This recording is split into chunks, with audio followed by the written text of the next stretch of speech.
하나님의 말씀을 선포하도록 하겠습니다. 왕이 하사한 전설의 검 듀란달이라는 검이 있었습니다. 그것은 프랑크 왕국의 왕 카를루스 대제가 유명한 12기사단의 전설적인 기사이자 이 기사단의 리더와도 같았던 롤랑이라는 기사에게 하사한 검입니다. 이 듀란달이라는 검은 단단하게 지속되다라는 말 뜻을 담고 있습니다. 근데 실제로도 이 검이 칼자루에서 절대 빠지지 않고 무엇이든 한 번에 벨 수 있는 파괴적인 위력을 자랑했다고 합니다. 이 검은 말을 단번에 벨 수 있을 정도로 강했고, 이 롤랑이라는 기사가 죽기 직전에 이 검을 빼앗길 위험에 처했을 때 이 검을 다른 사람에게 넘겨줄 수 없어서 바위를 내려쳤는데 바위가 깨졌다는 그런 전설이 또 내려옵니다. 롤랑은 이 검으로 수많은 전투에서 승리를 거두었습니다. 우리에게도 하나님께서 이와 비교할 수 없는 파괴적인 위력을 자랑하는 모든 죄악을 물리칠 수 있는 검을 우리에게 주셨습니다. 에베소서 6장 17절에 있는 말씀을 제가 읽도록 하겠습니다. 함께 읽을까요? 구원의 투구 시작. 구원의 투구와 성령의 검 곧 하나님의 말씀을 가지라. 아멘. 오늘 이 말씀 다 잘 아시는 말씀이고 말씀을 가지고 말씀을 잘 봐야 되는구나라는 교훈에 이르겠지만은 이에 대한 동기를 얻고 이 말씀에 또 깊이 담겨져 있는 의미들을 우리 마음 가운데 새기고자 합니다. 오늘의 본문 에베소서 6장 10절에서 18절에 있는 말씀을 읽도록 하겠습니다. 끝으로 너희가 주 안에서와 그 힘의 능력으로 강건하여지고 마귀의 관계를 능히 대적하기 위하여 하나님의 전신 갑주를 입으라. 우리의 씨름은 혈과 육을 상대하는 것이 아니요 통치자들과 권세들과 혈과 육을 상대하는 것이 아니요 통치자들과 권세들과 이 어두움의 세상 주관자들과 하늘에 있는 악의 영들을 상대함이라. 그러므로 하나님의 전신 갑주를 취하라. 이는 악한 날에 너희가 능히 대적하고 모든 일을 행한 후에 서기 위함이라. 그런즉 서서 진리로 너희 허리띠를 띠고 의의 호심경을 붙이고 평안의 복음이 준비한 것으로 신을 신고 모든 것 위에 믿음의 방패를 가지고 이로써 능히 악한 자의 모든 불화살을 소멸하고 구원의 투구와 성령의 검 곧 하나님의 말씀을 가지라. 모든 기도와 간구를 하되 항상 성령 안에서 기도하고 이를 위하여 깨어 구하기를 항상 힘쓰며 여러 성도를 위하여 구하라. 아멘. 여러분 잘 아시는 하나님의 전신갑주에 대한 말씀입니다. 근데 이 말씀이 어떻게 시작하고 있죠? 노란색으로 어떻게 기록되어 있습니까? 끝으로. 이 하나님의 전신갑주에 대한 말씀은 이 에베소서 책의 결론입니다. 왜 이 말씀으로 결론을 지어야 했는가? 그 배경을 우리가 좀 잠깐 살펴보겠습니다. 이곳이 에베소 지역입니다. 도시죠. 에베소란 도시는 로마 제국에서 네 번째로 큰 도시로 인구가 약 25만 명의 매우 큰 도시였습니다. 이 도시는 항구 도시였고 아시아와 유럽을 잇는 그 중간 지점에 위치한 도시였습니다. 항구였기 때문에 이 지역에는 얼마나 다양한 사람들이 있었겠습니까? 이 지역은 국제 도시로서 아주 유명한 곳이었습니다. 이곳은 정치적, 상업적, 종교적 중심지였습니다. 이곳에는 로마 황제를 숭배하는 신전이 2개가 있었고요. 이교신을 숭배하는 신전이 15개 이상이 있었습니다. 대형 경기장, 극장, 그리고 공중 목욕탕들이 아주 많았습니다. 그리고 이곳은 문화 유행의 중심지였습니다. 마술과 조각 예술이 아주 유명했습니다. 이렇게 다양한 사람들이 있다 보니 이곳은 부도덕과 미신으로 악명을 날린 곳이었고 또 범죄자의 소굴로도 유명했다고 합니다. 당시 에베소가 이런 활기 있는 모습을 가진 도시였습니다. 우리가 잘 아는 에베소 교회는 이런 환경 속에서 세워졌고 이런 환경 속에서 에베소 교인들이 신앙생활을 하고 살아갔습니다. 이 교회는 다양한 사람들이 있었어요. 유대인과 이방인들이 있었고요. 아시아인과 유럽인들이 있었습니다. 그리고 노예와 자유인들이 있었습니다. 이보다 더 다양한 사람들이 모인 교회는 없었을 것 같습니다. 우리가 이 교회를 상상해 보면 참 여러 가지 일들이 있었을 것 같습니다. 여러 가지 또 좋은 점들이 있는가 반면에 또 여러 가지 문제들도 있었을 것 같습니다. 그런데 이 모든 사람들이 그리스도를 개인의 구주로 받아들임으로 인하여서 에베소 교회라는 한 공동체 안에 있게 되었습니다. 당시 에베소에서는 이들에 대한 그 도시 이교도들의 공격이 아주 많았습니다. 첫째로는 이들이 어떤 공격을 당했냐면 황제와 이교 신숭배에 참여하지 않음으로 인하여서 그들은 유일신이신 하나님을 믿고 있었지만 오히려 무신론자라는 비방을 받았습니다. 그리고 성만찬 예식에 대한 오해가 있어서 그들은 그리스도의 살을 먹고 피를 마시는 식인종이라는 비난을 받기까지 했습니다. 그들은 어떻게든 그들의 법적 지위를 빼앗고 사회적으로 고립시키고자 아주 많은 노력을 하였습니다. 참 신앙생활하기 힘든 환경이었겠죠. 그럼에도 불구하고 이 교회를 하나님께서는 아시아에서 가장 영향력 있는 교회로 성장시켜 주셨습니다. 그리고 이러한 교회의 성장을 위해서 사도들의 많은 헌신과 노력이 있었고 또 성도들의 인내와 노력이 있었습니다. 우리가 이번 주 교과에 살펴봤던 본문이죠. 사도행전 20장 일부를 좀 읽어드리도록 하겠습니다. 바울이 밀레도에서 사람을 에베소로 보내어 교회 장로들을 청하니 여러분은 자기를 위하여 또는 온 양떼를 위하여 조심하라. 성령이 그들 가운데 여러분을 감독자로 삼고 하나님이 자기 피로 사신 교회를 보살피게 하셨느니라. 내가 떠난 후에 사나운 이리가 여러분에게 들어와서 그 양떼를 아끼지 아니하며 또한 여러분 중에서도 제자들을 끌어 자기를 따르게 하려고 어그러진 말을 하는 사람들이 일어날 줄을 내가 아노라. 네, 바울은 여러 번 경고하고 또 그들의 신앙을 위해서 권면하였습니다. 그들이 살아간 그 도시의 문화와 주변 환경이 너무나도 신앙을 지키기 어려운 환경이었기 때문에 계속해서 뭐라고 했냐면 조심하라, 조심하라, 조심하라 라고 이야기했습니다. 그리고 여러 가지 공격이 있을 것이라 그랬습니다. 그 공격이 외부에서 오겠지만 그 외부의 공격은 우리 안으로 침투해 들어올 것이라고 끊임없이 경고하였습니다. 그리고 성도들은 이러한 사도들을 통하여서 전해진 하나님의 말씀에 경청하면서 정말 그렇게 다양한 사람들이 모였지만 주님 안에서 노력하고 또 기도하고 열심히 말씀을 상고했습니다. 그래서 계시록 2장 2절에서 3절을 보게 되면은 하나님께서 그들에 대해서 이렇게 말씀하였습니다. 내가 내 행위와 수고와 내 인내를 알고 또 악한 자들을 용납하지 아니한 것과 자칭 사도라 하되 아닌 자들을 시험하여 그의 거짓된 것을 내가 드러낸 것과 또 내가 참고 내 이름을 위하여 견디고 게으르지 아니한 것을 아노라. 하나님께서 그들의 인내와 노력을 알고 계셨습니다. 그리고 그들의 기도에 응답하였습니다. 그들이 얼마나 많이 극심한 치열한 대쟁투 가운데서 하루하루 신앙했을지 모르나 그들이 인내하고자 했을 때 하나님께서 인내를 주셨고 수고하고자 했을 때 열매를 주셨습니다. 그들이 게으르지 아니하기 위해서 서로를 격려하고 하루하루 열심히 살아갔을 때 하나님께서 더 큰 성령의 열매를 그들에게 허락하였습니다. 그러나 그들이 조금 방심했을 때 사단은 그 틈을 놓치지 않았습니다. 계시록 2장 4절에서 시간이 흘렀을 때 그들이 무엇을 잃어버렸는지에 대해서 이렇게 말씀하였습니다. 그러나 너를 책망할 것이 있나니 너의 무엇을 버렸느니라? 처음 사랑을 버렸느니라. 사도들이 경고한 대로 하나님께서 조심하라 조심하라 경고하셨지만 결국 그들은 넘어지고 말았습니다. 우리 교회 스테파노비치라는 신학자가 쓴 요한계시록 주석책을 보게 되면 이렇게 기록합니다. 에베소 교회는 복음의 순수성을 지키고 거짓 교리가 교인들을 부패시키는 것을 막기 위해 온갖 노력을 다 기울였다. 초창기의 에베소의 그리스도인들은 주 예수 안에서 너희 믿음과 모든 성도를 향한 사랑으로 널리 알려져 있었다. 그러나 수십 년이 지난 지금 계시록이 쓰여진 때 점점 그 사랑은 사라져가고 있었다.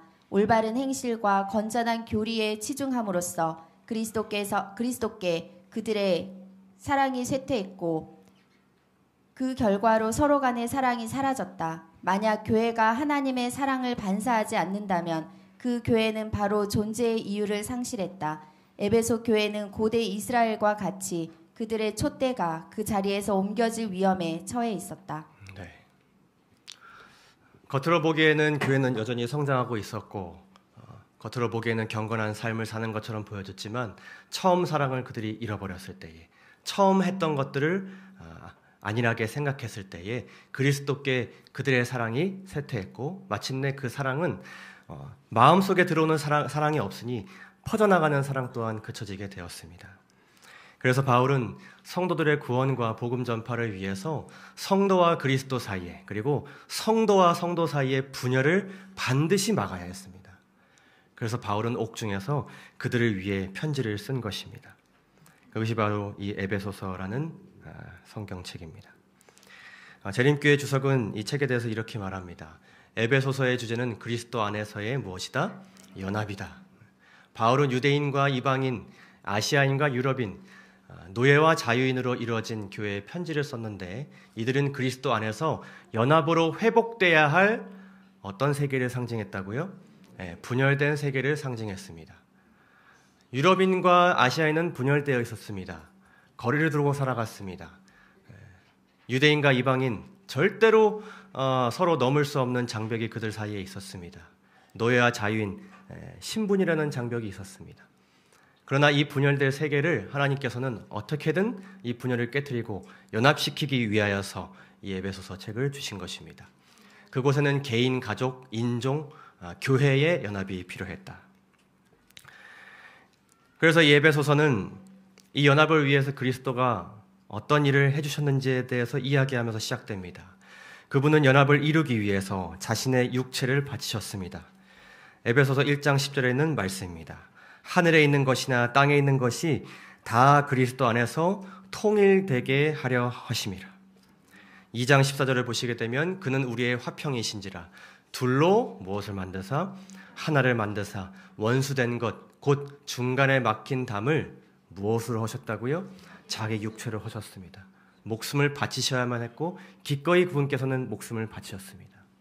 그분께서 목숨을 바치셨다는 것을 믿음으로 받아들인 자들이 자신의 그동안 살아오던 생활을 버리고 자신의 견해를 버리고 생각을 버리고 그들의 생각과 삶을 같이 함께 주님의 자녀로서 그리스도를 바라보게 되었을 때에 연합을 이루게 되었습니다. 그리고 에베소서는 분열을 막아야 하는 여러 관계들을 이야기합니다. 그리스도께서 어떤 관계들을 연합시키고자 그분의 육체를 바치셨는지에 대해서 이야기합니다. 첫째로 언급하는 관계는 그리스도와 인간의 관계입니다. 그분과 신자의 관계, 그리고 그분과 교회라는 공동체의 관계를 연합시키고자 그분은 목숨을 바쳤다. 그리고 이 연합된 공동체는 분열되지 말아야 하고 분열되지 않기 위해서는 무엇을 해야 되는지에 대해서 말씀하였습니다. 그리고 그 다음으로 중요한 것은 바로 사람과 사람의 관계였습니다. 에베소서에는 여러 관계들 가운데 여러 권면들이 주어졌습니다. 첫째로 유대인과 이방인, 그리고 교회의 지체와 지체의 관계를 이야기하였습니다. 그리고 여러분들 에베소서 보실 때에 왜 갑자기 이런 얘기가 나올까 하는 의아심이 드셨을 수 있습니다. 남편과 아내의 관계, 자녀와 부모와의 관계, 종과 상전의 관계. 이 관계는 그리스도 안에서 어떻게 돼야 됩니까? 연합되어야 되고 분열돼서는 안 되는 관계인 것입니다. 그리스도와 인간의 관계가 분열됨으로 인하여서 남편과 아내가 분열되고 부모와 자녀가 분열되고 종과 상전이 분열되면 하나님의 나라가 더 이상 그곳에 설 수가 없기 때문에 하나님께서는 이 관계들을 특별히 언급하셔서 말씀해 주셨습니다. 그리고 나서 주시는 말씀이 바로 이 전신갑주의 말씀입니다. 이 말씀은 연합의 분열을 막기 위해 쓰여진 편지의 결론이자 정점에 있는 에베소서의 하이라이트입니다. 요약이자 결론입니다. 다시 한번 제가 읽도록 하겠습니다. 끝으로 너희가 주 안에서와의 그 힘의 능력으로 강건하여지고 마귀의 간계를 능히 대적하기 위하여 하나님의 전신갑주를 입으라. 우리의 씨름은 혈과 육을 상대하는 것이 아니요 통치자들과 권세들과 어둠의 세상 주관자들과 하늘에 있는 악의 영들을 상대함이라. 그러므로 하나님의 전신갑주를 취하라. 이는 이 악한 날에 너희가 능히 대적하고 모든 일을 행한 후에 서기 위함이라. 네. 여러분, 이 전신갑주 취하라는 명령, 그것은 먼저 개인에게 주신 명령이기도 하지만 이것은 군대로서 결성된 우리, 이 공동체에게 주신 명령이자 사명입니다. 그래서 18절을 보시게 되면은 6장 18절을 보시게 되면 여러 성도를 위하여 구하라는 그런 말씀을 하셨습니다. 그러니까 이 전신갑주를 취하는 것은 우리가 함께 취해야 되는 것이죠. 못 취하는 사람이 있으면은 결심이 조금 흔들리는 사람이 있으면 그 사람이 이 전신갑주를 온전히 취할 수 있도록 기도하라는 것입니다. 개인이 취하는 것이 아니라 함께 주님의 군대로서 이것을 같이 취하라는 말씀이므로 우리가 이해할 수 있습니다. 그래서 선과 악의 대쟁투를 누구의 싸움이라고 이야기했습니까? 우리의 싸움이라고 이야기했습니다. 이건 우리 모두의 싸움입니다. 저 사람의 대쟁투, 나의 대쟁투가 아니라 이것은 우리의 대쟁투입니다. 이 싸움은 우리가 하나님의 군대로서 하나님께서 적으로 지정하신 대상을 대적하는 싸움입니다. 근데 사람들이 계속 누구랑 싸우고 있냐면 엉뚱한 사람들과 싸우고 있는 것입니다. 혈과 육들과 싸우는 것입니다. 이방인들이 계속 누구랑 싸워요? 유대인들이랑 싸워요. 남편이 계속 누구랑 싸워요? 아내랑 싸워요. 자녀와 부모가 계속 싸워요. 종과 상전이 그리스도 안에 있다고 말은 하지만 계속 뭐예요? 다퉈요. 지체와 지체가 계속 뭐예요? 싸워요. 제가 이 말씀을 준비하면서 예전에 우리 3040반에서 무엇을 했냐면은 부부교육 세미나를 했습니다. 부부 관계를 위한 귀중한 말씀들을 우리가 들었어요. 근데 이러한 행사도 우리가 대쟁투적인 시각으로 바라봐야겠다는 생각을 하게 되었습니다. 그렇게 생각을 해보니 우리가 이 교회 안에서 다양하게 함께 진행되는 모든 것들이 얼마나 귀중한 모임이고 또 그러한 시간인지를 다시 한번 깨닫게 되었습니다. 1863년 남북전쟁 당시 게티즈버그 전투, 그 유명한 전투에서 북군보다 남군이 좀 더 유리한 위치에 있었습니다. 더 수가 많았고 더 유능한 군인들이 많이 있었습니다. 전략가들이 있었고요. 그러나 이 남군의 가장 큰 문제는 무엇인가 하면은 이 지휘관들 사이의 의견이 일치되지가 않는 것이었습니다. 너무 유능하고 경험한 사람들이 많다 보니까 다 자신의 주장만을 하는 것이 너무 큰 문제였어요. 전쟁이 시작되고 대장인 리 장군, 로버트 리 장군은 결정적인 공격을 감행하기로 결정합니다. 그런데 일부 장군들이 이 결정에 대한 의구심을 가짐으로 인하여서 이 결정에 늦게 협력하게 되었습니다. 이로 인해 공격이 지연되었고 남군의 전략이 분명하지 않게 되었습니다. 전투의 셋째 날 리 장군은 대규모 돌파 작전을 명령했습니다. 이는 북군의 강력한 방어선을 뚫으려는 시도였지만 남군 지휘관들 간의 분열과 전술적 오류로 인하여서 대실패로 끝나게 되었습니다. 이러한 분열과 의사소통 부족은 남군의 게티즈버그 전투에서의 패배를 크게 촉진했다고 기록합니다. 하나님께서 군인인 우리들을 하나님께서 군대로 모으셨습니다. 그렇기 때문에 우리가 해야 되는 것은 무엇인가 하면은 마음을 모으고 뜻을 모으고 온 정신을 합쳐서 함께 하나님의 전신갑주를 취하는 것입니다. 그래서 이 전신갑주의 무기들은 그분의 군대에 주신 보호구이자 무기입니다. 간단하게 살펴보겠습니다. 그런즉 서서 진리로 너희 허리띠를 띠고 의의 흉배를 붙이고. 진리가 누구이십니까? 요한복음 14장 6절에서 내가 곧 길이요 진리라고 예수님께서 말씀하였습니다. 그리고 요한복음 17장 17절에서는 아버지의 말씀이 진리라고 말씀하였습니다. 당시의 군복은 허리띠가 없으면 모든 옷들이 이렇게 양옆으로 이렇게 퍼지는 구조의 갑옷이었습니다. 그래서 허리띠는 어떤 역할을 했냐면 그것을 이렇게 딱 묶어서 움직이지 않도록 고정하는 역할을 했습니다. 진리는 우리가 흔들릴 때 잡아주는 역할을 해주는 그런 하나님의 은혜가 담겨진 주님의 말씀입니다. 의의 흉배는 무엇일까요? 흉배는 무엇을 보호하죠? 심장을 보호합니다. 가장 중요한 것을 보호합니다. 의는 예수 그리스도의 의를 가리킵니다. 그분의 순종과 희생을 통하여서 우리는 완전한 의로움을 얻게 되었습니다. 주님의 공로가 우리의 심장을 지켜줍니다. 이어서 말씀하십니다. 평안의 복음에 예비한 것으로 신을 신고. 좋은 신을 신으면 우리는 어디든 걸어갈 수 있습니다. 평강의 왕이신 예수님께서 우리에게 어렵지만 괜찮아, 문제가 있지만 괜찮아, 고난과 한계와 실패와 죽음이 앞에 있지만 내가 너희를 구원하고 구원해 줄 거라는 그 말씀이 우리 마음 가운데 평안의 열매를 맺게 해서 우리가 그 신을 신고 어디든 걸어갈 수 있게 해주십니다.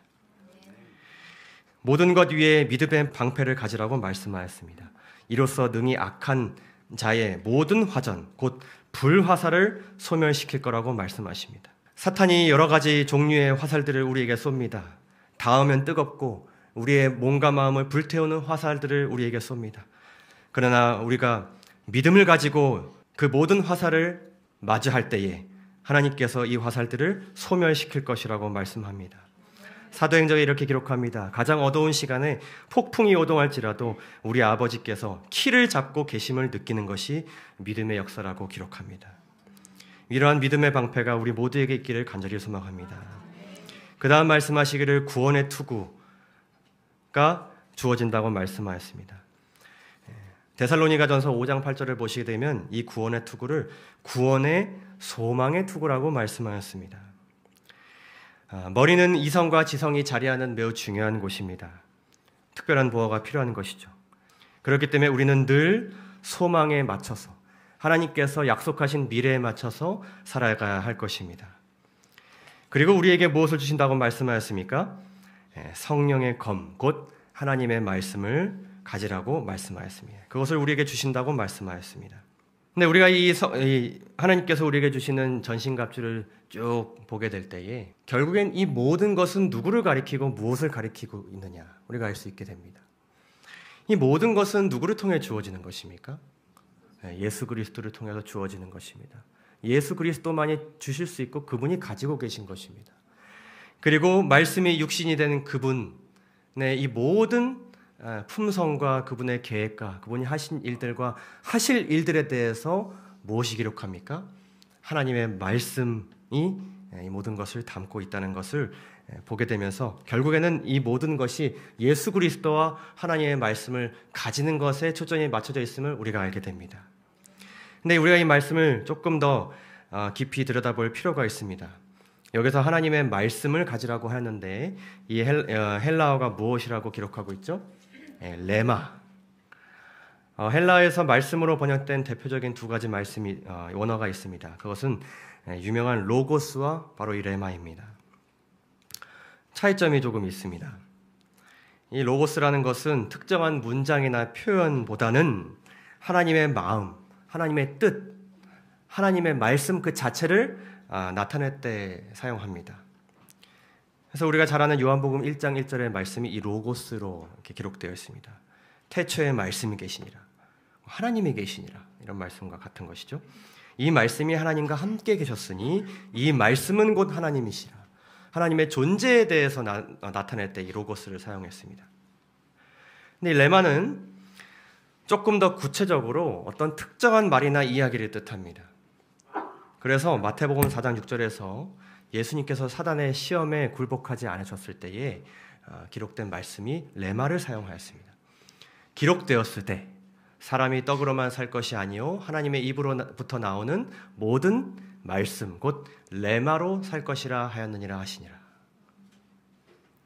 그러니까 이 말씀은 예를 들면 우리가 로고스로 대쟁투를 대한다 그러면 하나님의 마음과 뜻과 품성을 우리 마음에 품고 대쟁투에 맞선다. 이렇게 우리가 생각할 수 있겠습니다. 근데 레마로 대쟁투에 맞선다고 한다 그러면 사단이 공격하는 바에 대해서 하나님의 말씀하신 말씀들 중에 특정한 어떤 말씀을 가지고 그 공격을 대항하는 것을 의미합니다. 예전에 제가 알았던 한 청년이 저를 어디로 가는 것을 태워줬는데 제가 휴지가 필요해서 양해를 구하고 이렇게 앞좌석에 있는 이렇게 여는 그 수납 공간을 제가 열어보게 되었는데 그 안에 작은 성경이 이렇게 있는 것입니다. 너무나도 깨끗하고 번쩍번쩍한 성경이 한 권 있는 것입니다. 그 친구가 사실은 교회에 잘 안 나올 때 제가 그 친구 교회에 나오라고 밥 사주려고 만난 것이었는데 거기에 성경이 있으니까 이 친구 마음간에 로고스가 있다는 마음이 들면서 감동이 되었습니다. 그래서 제가 그 친구에게 야 성경을 가지고 다니는데 이렇게 얘기했더니 그 친구가 얘기하기를 운전할 때 거기에 성경을 넣어놓으니까 마음이 아주 평안해. 하나님이 함께 하시는 느낌이야. 그래서 성경을 가지고 다닌다고 얘기했습니다. 그러니까 우리가 로고스를 먼저 마음에 새겨야 되지만 또 우리가 무엇을 알아야 됩니까? 하나님의 레마를 알아야 되는 것이죠. 이것은 성경 연구에 대한 중요성을 하나님께서 강조하신 것입니다. 말씀이 정확하게 어떻게 기록되어 있고 진리가 무엇이며 사탄의 공격이 어떤 방식으로 이루어지고 이 공격에는 어떻게 우리가 맞서야 되고 저 공격에는 어떻게 맞서야 돼야 되는지에 대해서 우리가 말씀을 통해서 그것을 알아야 된다는 것을 우리에게 말씀하고 계십니다. 근데 에베소서 전체 주제를 보게 되었을 때 이것을 우리가 어떻게 해야 된다고요? 개인적으로도 해야 되지만 어떻게 해야 된다고요? 함께 전신갑주를 취하고 그 마귀의 계계에 우리가 대응하기 위해서 누구와 함께 이것을 해야 된다는 것일까요? 바로 공동체가 이것을 함께 해야 된다는 것을 말씀하고 있습니다. 그래서 우리가 함께 성경을 연구하는 것은 일종의 뭐와 같아요? 군사연합훈련과 같습니다. 그러나 우리가 싸우는 싸움은 세상이 이해하는 싸움과는 다릅니다. 세상에서는 훈련을 열심히 하면 이길 확률이 높아지지만 우리는 훈련에만 매진하면 반드시 이기게 되어 있습니다. 우리가 함께 하나님의 말씀을 깊이 봄으로 그분의 전신갑주를 다 함께 장착하여 용기 있게 주님의 군대로서 함께 세상에 나아가게 되기를 간절히 소망합니다. 우리는 이것을 위해서 그리고 제7회 안식일 예수재림교회는 우리가 함께 하나의 공부를 하고 있습니다. 이것은 재림 성도들이 함께 성령의 검을 가지는 운동입니다. 이 교회가 이것을 오랫동안 지속해 왔습니다. 여러분들이 이 공부에 참여한다는 것은 그런 의미입니다. 함께 대쟁투에 맞서는 그 운동에 여러분들이 참여하는 의미가 담겨져 있습니다. 그리고 우리가 함께 해나가려는 바로 이것도 그러한 의미를 우리가 하는 것입니다. 우리가 온전히 군대로서 함께 그리스도 안에서 연합하고 하나님께 지정하신 그 적에게 우리에게 맞설 때에 온 세상의 복음으로 하나님의 영광을 드러낼 수 있다는 것을 모두 기억하게 되시기를 간절히 소망합니다. 여러분 이 운동에 이 훈련에 모두 적극적으로 참여하게 되시기를 또한 간절히 소망합니다. 우리가 이러한 마음을 가지고 함께 연합 훈련에 매진하게 될 때 하나님께서 어떠한 역사를 이루시는가? 여기에 오직 성경의 정신을 세상에 선포했던 마틴 루터가 있습니다.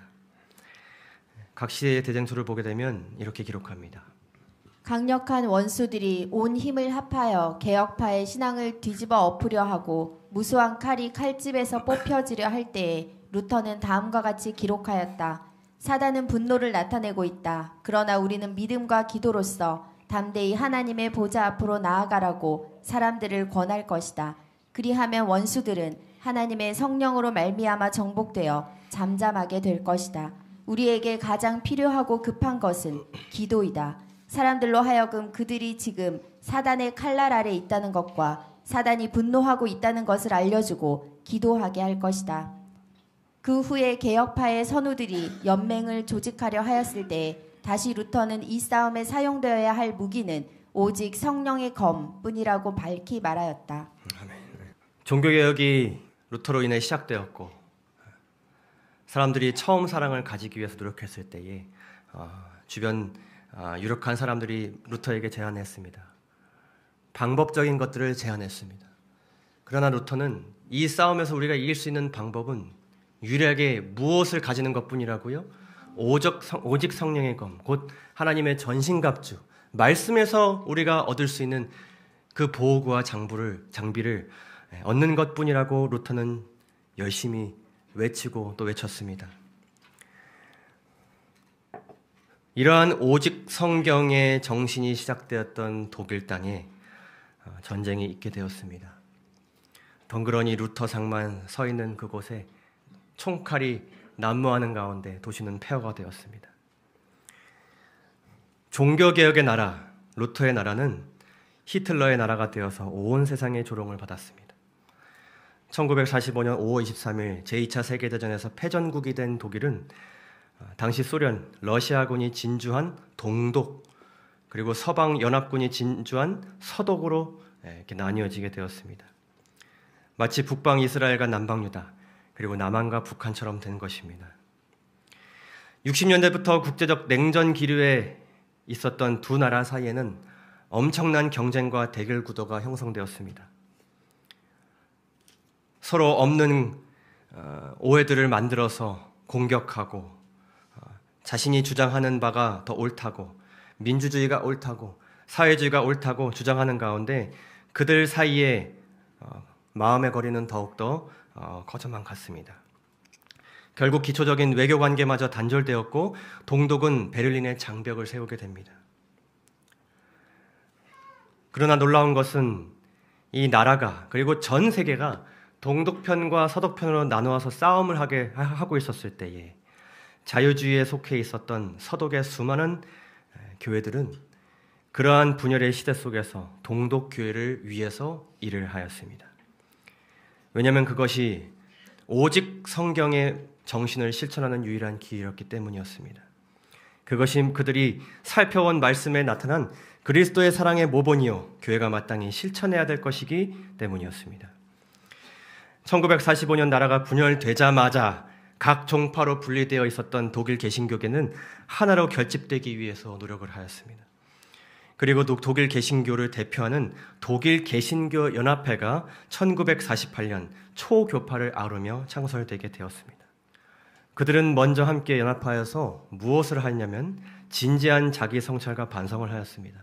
마치 오순절에 모인 제자들의 그 신앙 고백도 같은 그런 고백을 그들이 하게 됩니다.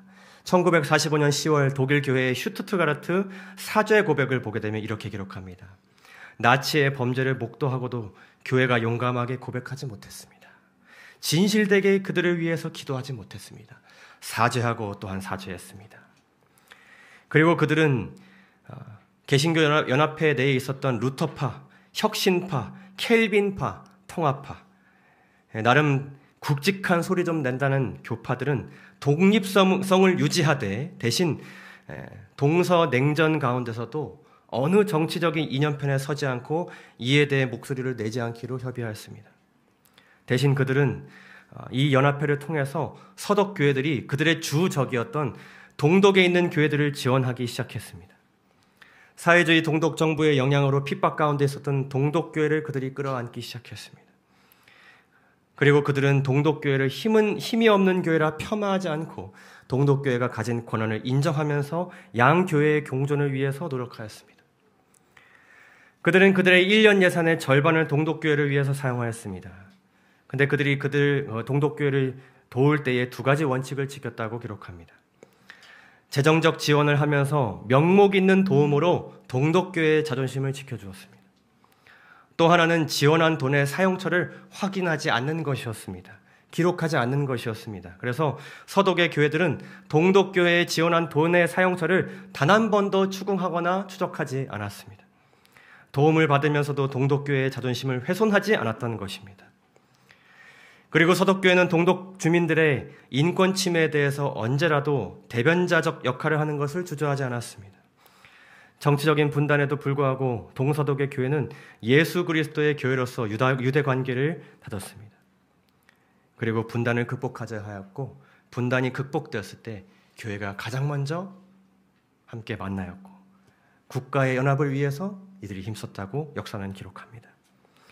그들의 이러한 모범은 오직 성경의 정신에서 온 것이었습니다.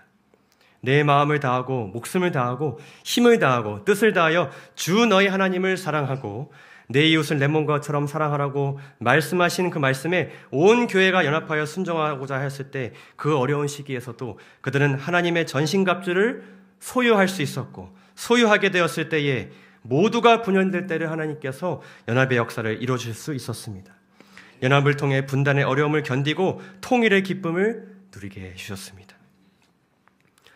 사랑하는 진리의 뿔교회 성도 여러분, 우리 진리의 뿔교회는 이 에베소 교회와 많이 닮아 있습니다. 먼저 우리는 대한민국에 살고 있습니다. 아름다운 나라여, 많이 성장한 이 강한 나라. 그러나 이 나라에는 여러 가지 어렵다는 목소리 나오고 있습니다. 저출산 끊임없이 이야기 나누고요. 지난주에 드디어 환율 1,400원이 넘었다고 합니다. 이는 금융위기 수준과 비슷하다고 이야기합니다. 그리고 문화적으로는 많은 청소년들이 이제는 예전에 우리나라만 가질 수 있었던 고유의 그런 어떤 보수적인 모습들이 사라져가기 시작했습니다. 마약이 너무 흔하게 되었고 동성애도 이제는 유튜브 상에서는 너무나도 흔한 문화가 되어버렸습니다. 근데 여기 보시면 어떤 요인이 크다고 기록하고 있죠? 문화적인 요인이 크다. 예전엔 제가 이런 뉴스를 보게 되면 마음에 어떤 웅장함을 가지게 되었었습니다. 근데 지금은 이 뉴스를 볼 때마다 두려운 마음이 큽니다. 이제는 사단이 우리나라를 통해서 문화를 만들기 시작합니다. 세속적인 문화를 만들기 시작했습니다. 이 세속적인 문화는 전 세계가 좋아하는 문화가 되어가고 있습니다. 대한민국이 이제는 이러한 문화를 만드는 나라가 되었습니다. 대표하는 나라가 되었습니다. 우리나라의 수많은 가수들과 유명인들이 전 세계로 흩어져 수천 수만 명을 끌어모아서 그들에게 자기 사랑을 전파하고 있습니다.